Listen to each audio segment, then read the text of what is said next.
اسی طرح رسول اللہ صلی اللہ علیہ وسلم نے فرمایا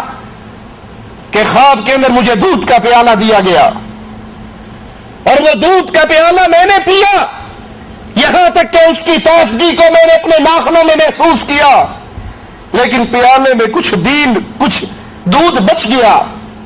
پیالے میں کچھ دودھ باقی رہا،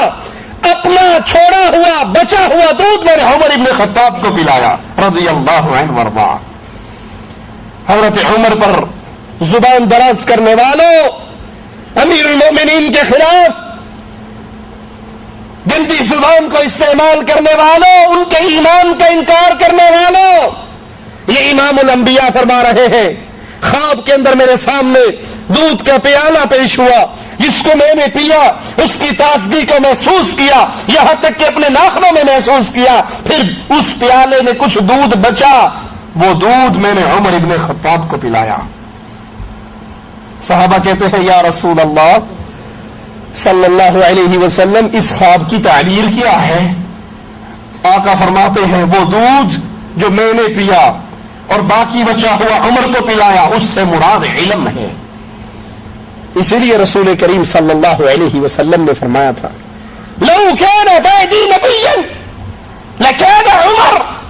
لوگوں میں آخری نبی ہوں، میرے بعد نبوت ختم ہے، لیکن سنو، اگر اللہ نے میری امت میں نبوت کو باقی رکھنا ہوتا، خطاب کا بیٹا نبی بن کر آتا۔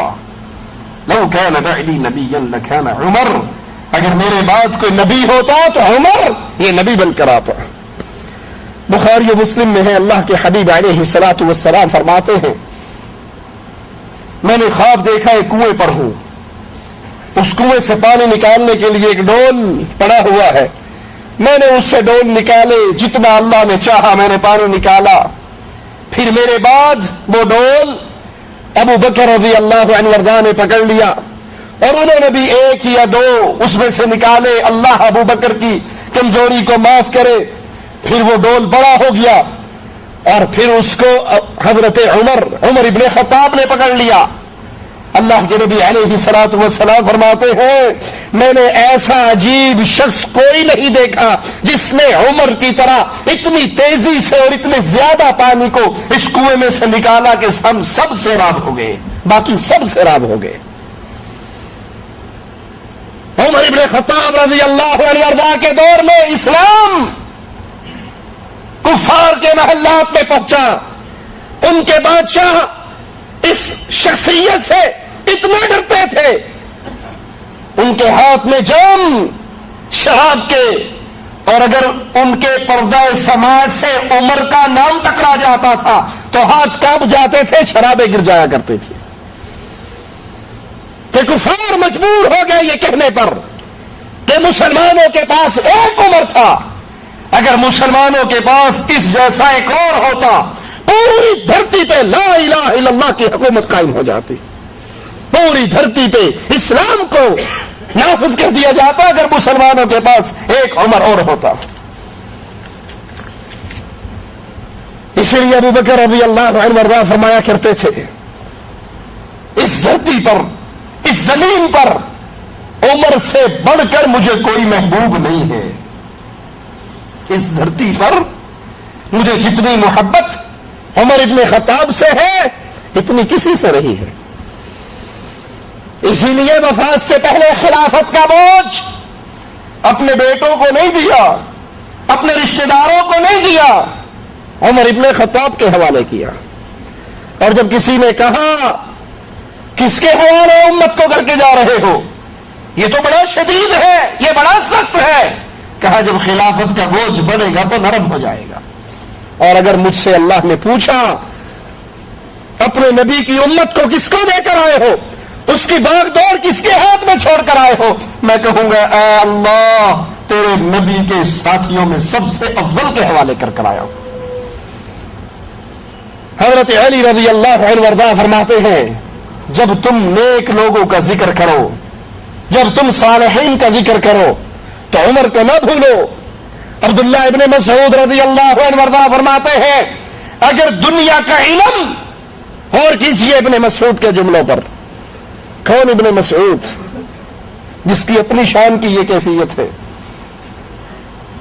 ایک دن مسواک توڑنے کے لیے درخت پہ چڑھتے ہیں اور ابن مسعود رضی اللہ عنہ وارضا، قد بھی چھوٹا، جسم بھی کمزور، ٹانگیں بھی پتلی پتلی، درخت کی ٹہنی پہ کھڑے ہیں،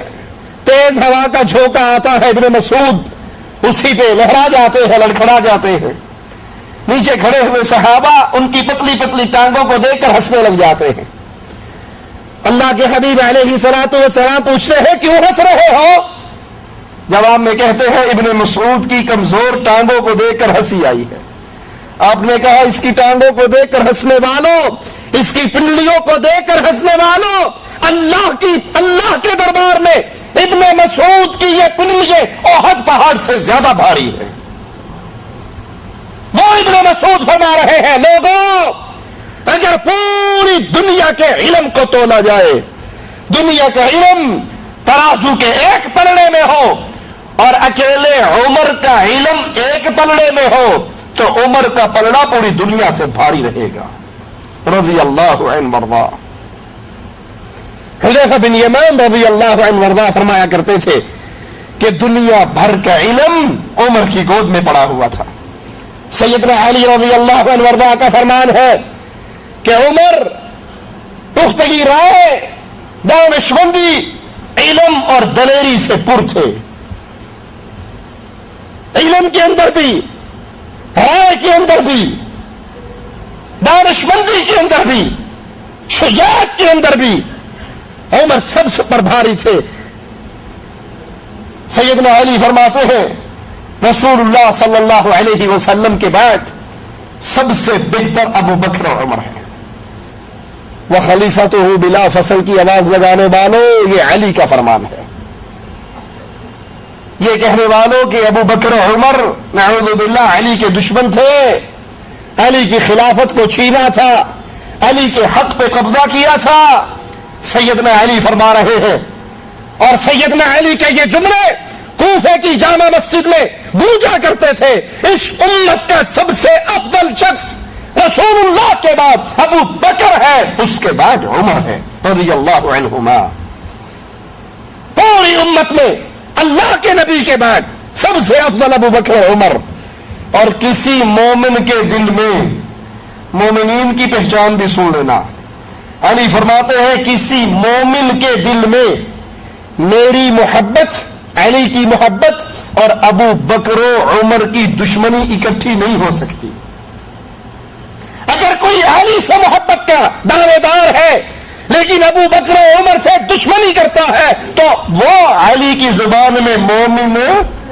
نہیں ہے۔ مومن وہ ہے جو علی سے محبت کرے، عمر سے محبت کرے، ابو بکر سے محبت کرے۔ اور جو علی سے محبت کا دعوے دار لیکن ابو بکر و عمر کو گالیاں دے، ان کے ایمان کا انکار کرے، ان کی توہین کرے، تو پھر یاد کر لیجئے قول علی کے مطابق یہ بندہ مومن، وہ مومن ہونے کا 1000 دفعہ نعرہ لگاتا رہے، مومن وہ ہے جو علی سے بھی محبت کرتا ہے، عمر سے بھی محبت کرتا ہے، ابو بکر سے بھی محبت کرتا ہے۔ سیدنا معاویہ رضی اللہ عنہ وارضا فرماتے ہیں ابو بکر نے نہ دنیا کو چاہا اور نہ دنیا کو ان کی خواہش ہوئی۔ عمر کی طلب، عمر نے دنیا کی طلب نہیں کی لیکن دنیا عمر کے پیچھے آئی اور عمر نے دنیا کی طرف کبھی نہیں جھانکا۔ اس کی فقیری کا کیا کہنا، بیماری کی وجہ سے شہد کے استعمال کی ضرورت، مسلمانوں کے سامنے کھڑے ہوتے ہیں اور کہتے ہیں تمہارے خلیفہ کو شہد استعمال کرنے کے لیے اطباء نے کہا ہے لیکن میرے گھر میں تو شہد نہیں ہے، بیت المال میں ہے۔ اے مسلمانوں اگر تم اجازت دو تو میں بیت المال سے شہد لے کر اپنی بیماری میں استعمال کر لوں۔ یہ دعویٰ کرنے والوں کہ عمر نے خلافت کو چھینا، عمر نے خلافت پہ قبضہ کیا، عمر نے خلافت کو ناجائز ہتھیایا، کس لیے؟ کیا بنایا اس نے؟ اپنے لیے کیا اکٹھا کیا؟ وہ تو ایک شہد کے استعمال کرنے پر بھی رسول کے صحابہ سے پہلے اجازت لیتے ہیں، آپ اجازت دو گے میں استعمال کر لوں گا کیونکہ وہ میرا نہیں ہے، بیت المال کا ہے۔